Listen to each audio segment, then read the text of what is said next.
Disclaimer. This is a work of fiction. Any resemblance to actual persons living or dead or actual events is purely coincidental. This story deals with themes of betrayal, financial fraud, and divorce.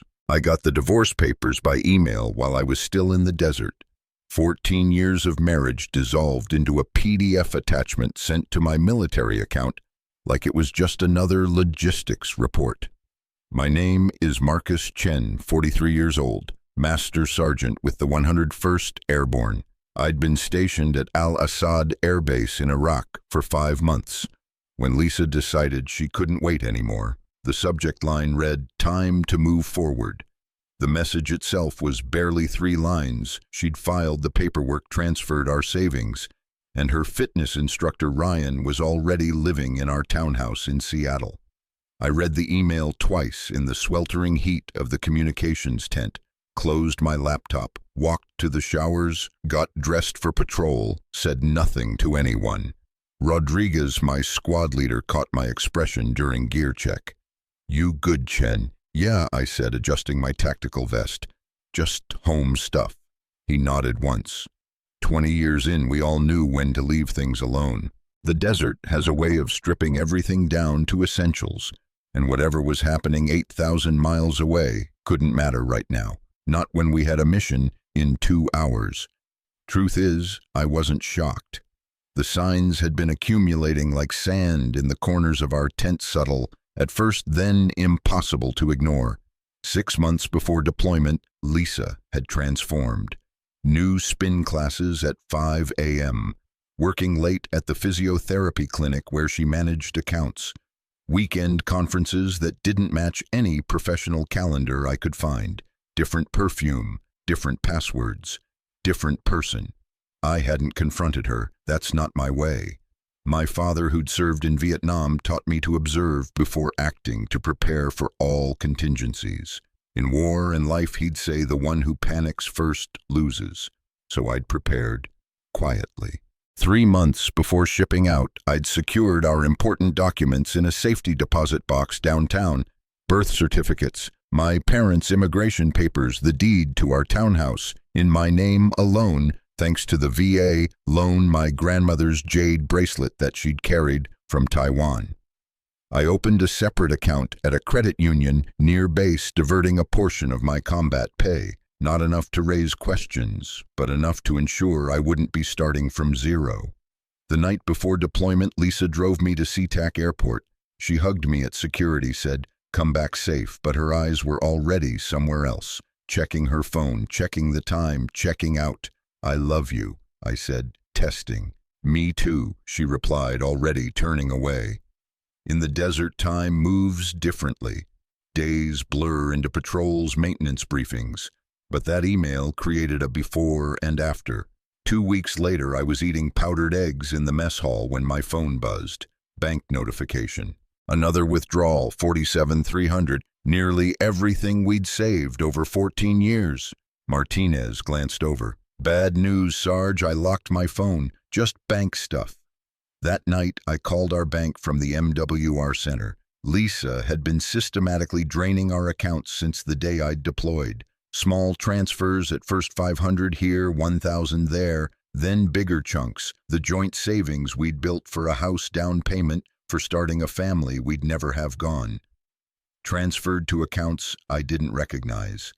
I hung up and stood in the hallway watching younger soldiers video calling home, kids on screens, wives holding up ultrasound pictures, normal life continuing while mine imploded from 8,000 miles away. Chen. It was Rodriguez. He'd tracked me down. "Heard from Williams you looked rough at Chow." "What's the situation?" I don't usually share personal stuff, but Rodriguez had pulled me out of an IED crater in Mosul once. Trust earned in blood. Wife filed for divorce. Cleaned out our accounts, moved her boyfriend in. Rodriguez didn't offer empty sympathy, just asked, "What's your move? Still figuring it out?" "Roger that. You need anything, you let me know." That night, sleep wouldn't come. The generator hummed outside our CHU. I pulled out my laptop and logged into our home security system, something Lisa probably forgot I could access remotely. The cameras showed a Lexus in our driveway. Some guy I'd never seen before using my coffee maker, wearing my Sounders jersey, sitting in my chair, and Lisa laughing in the kitchen I'd renovated during my last block leave. Something crystallized in that moment, not rage, something colder, more precise. I closed the laptop and grabbed my notebook, started making lists. Contact David Kim, Army JAG, who'd gone private practice, verify VA loan status and protections. Check if she'd touched my TSP retirement accounts. Review the refinance she'd mentioned casually last year. Secure military pension from claims. At 0430 before PT. I emailed David need legal assistance, urgent but discreet. His reply came during breakfast. Call me on encrypted line. When we disconnected 40 minutes later, I had a battle plan, not emotional, not vengeful, strategic, because Lisa had forgotten something crucial about military spouses who deploy. We're trained to think tactically, even when our world is falling apart. 2 months later, my boots hit American soil. I didn't tell Lisa, didn't call, just checked into an extended stay hotel in Tacoma under my middle name and met David at a dim sum restaurant in the International District. You look tired, he said, pouring tea. Feel worse. I hadn't slept properly since that email. David spread documents across the table. Here's what we've found. The townhouse deed loan documents, bank records. He pulled out another paper. And this is interesting. It was a refinance application with my signature, except it wasn't. The characters were close, but the stroke order was wrong. Someone who didn't understand how Chinese names flow when written in English. She forged it, I stated. David nodded. 3 months ago, used the equity to pull out $290,000. Your signature is required since the VA loan is sole ownership. Forge my signature, raid our equity, empty our accounts, then divorce me. I set down my chopsticks. Efficient gets better. David pulled up something on his tablet. Her boyfriend, Ryan Fitzgerald, he's got a record. Fraud conviction in 2018, identity theft in 2020. And look at this, he's business partners with someone named Mitchell Davies, a real estate wholesaler who specializes in quick cash purchases of military families' homes during deployments. The pieces clicked together like a rifle assembly. This wasn't just Lisa leaving me. No, David agreed. This looks like a coordinated operation. They've done this before.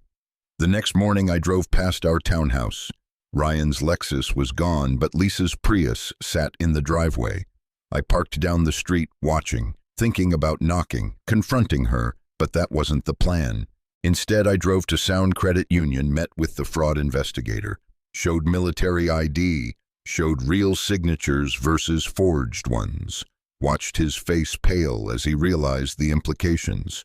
We'll need to freeze the refinance funds immediately, he said. I understand. I've already filed a police report.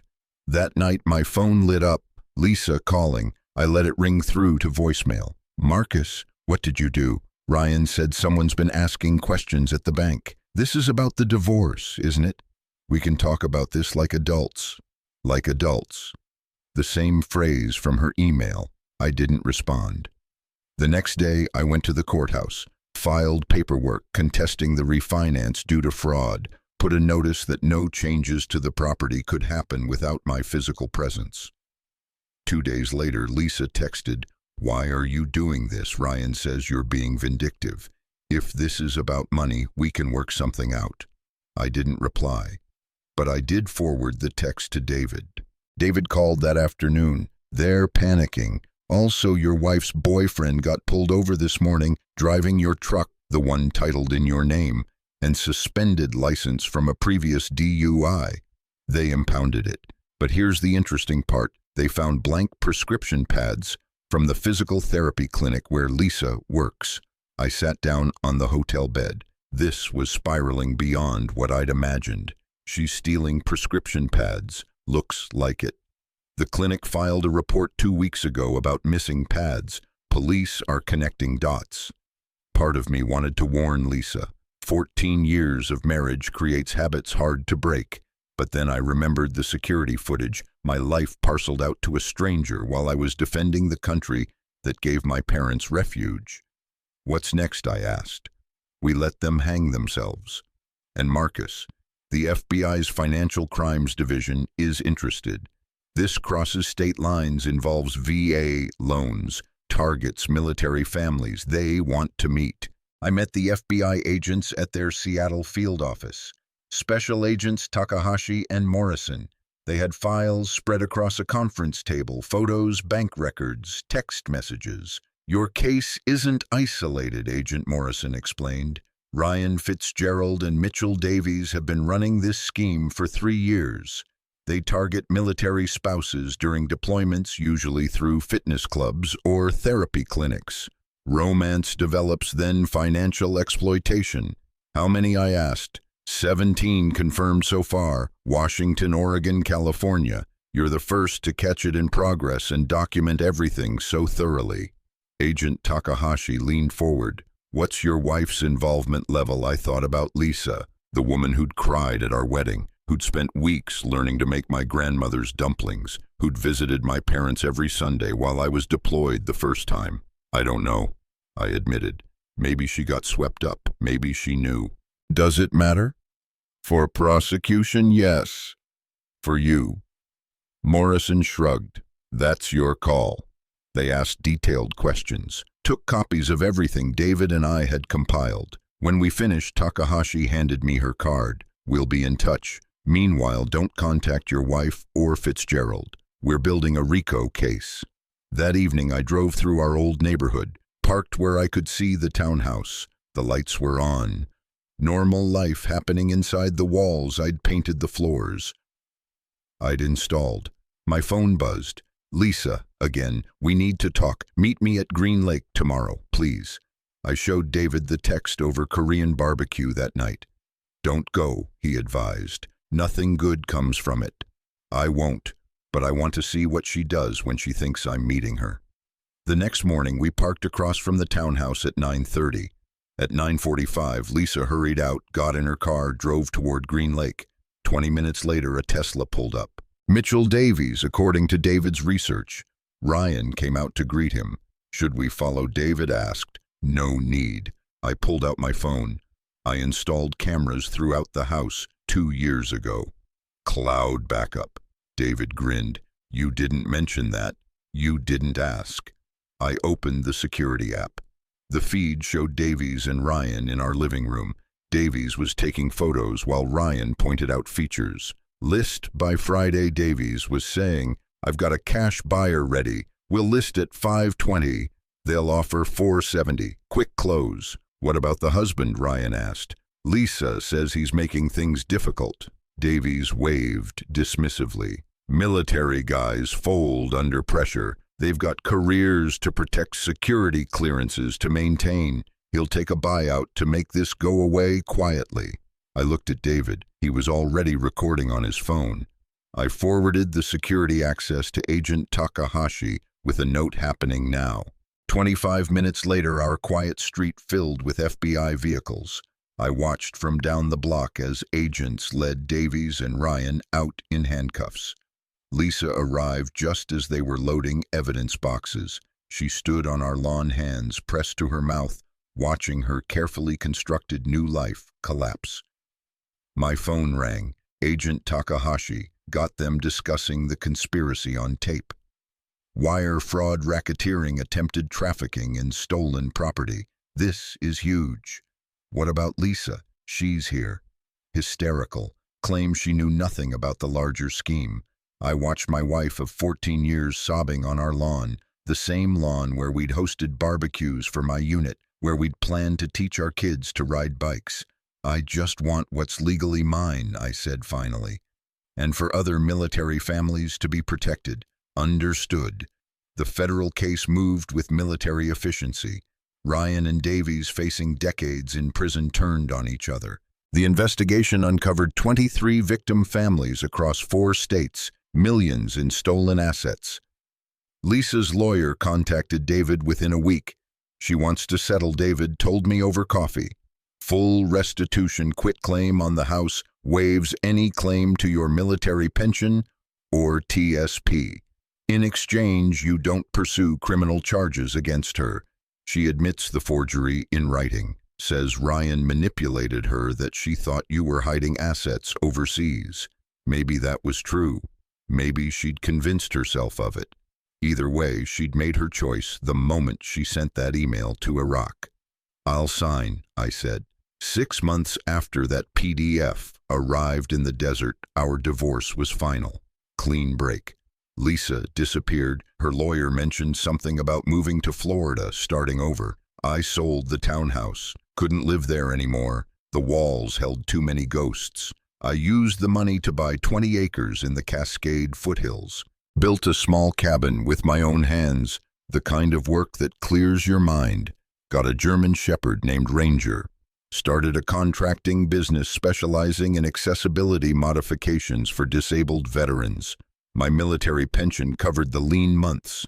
One evening a package arrived. Inside a letter from a Navy spouse in San Diego, Sergeant Chen, you don't know me, but the FBI gave me your name as part of the case. My husband was deployed to Bahrain when Ryan Fitzgerald targeted me through my yoga studio. Because of your courage in documenting everything, we kept our home. Our children still have their college funds. Thank you for fighting back when it would have been easier to quietly accept the loss. You saved more than just your own assets. You saved families like mine. I read it twice, then pinned it to my refrigerator. On quiet mornings when fog rolled through the pines and solitude pressed close, I'd look at that letter and remember that suffering can sometimes serve a purpose. Agent Takahashi called me a year later. Ryan got 12 years federal time. Davies got 15. They'd recovered nearly $2 million in assets for victim families. Your case was the cornerstone, she said. Your documentation, your security footage. It established the pattern that broke everything open. What about the families? Most are getting restitution. Some are rebuilding. You gave them a chance. After we hung up, I sat on my deck watching the sun set behind Mount Rainier. Ranger lay beside me, content in the silence. My phone buzzed, a text from Rodriguez, now stationed at Fort Lewis. Heard you're building houses for vets. Need any help this weekend? Always, I replied. That's the thing about betrayal. It teaches you who you can trust, and sometimes losing everything shows you what's really worth building. My marriage had ended with an email from 8,000 miles away. But here in the quiet of these mountains, I'd built something no one could forge, steal, or destroy. A life that was genuinely mine. Last I heard, Ryan was still in federal prison. Lisa had remarried some real estate developer in Miami, according to my cousin who still followed her on social media. I wished her well, or at least I wished her gone from my thoughts. Most days, she was. The contracting business grew. I hired 2 other veterans, then 4. We specialized in helping military families modify homes for disabilities, for aging parents, for the changes deployment brings. Every blueprint we drew, every ramp we built, every doorway we widened was a small act of protecting the community that had protected me. Some evenings when the work was done and Ranger was snoring by the fireplace, I'd pour a glass of whiskey and think about the strange path that led here. How betrayal had revealed not just Lisa's character, but my own. How preparing for the worst had saved me. How sometimes the best revenge isn't revenge at all, it's building something better from the ashes. My father, before he passed, used to say that in war and life, the one who panics first loses. But he also said something else: the one who rebuilds with wisdom wins. Sitting in my cabin, surrounded by the life I'd built with my own hands, serving the community that had served alongside me, I finally understood what he meant. Have you ever faced a betrayal that ultimately led you to build something better? How did you find the strength to transform pain into purpose? I'd love to hear your story in the comments below.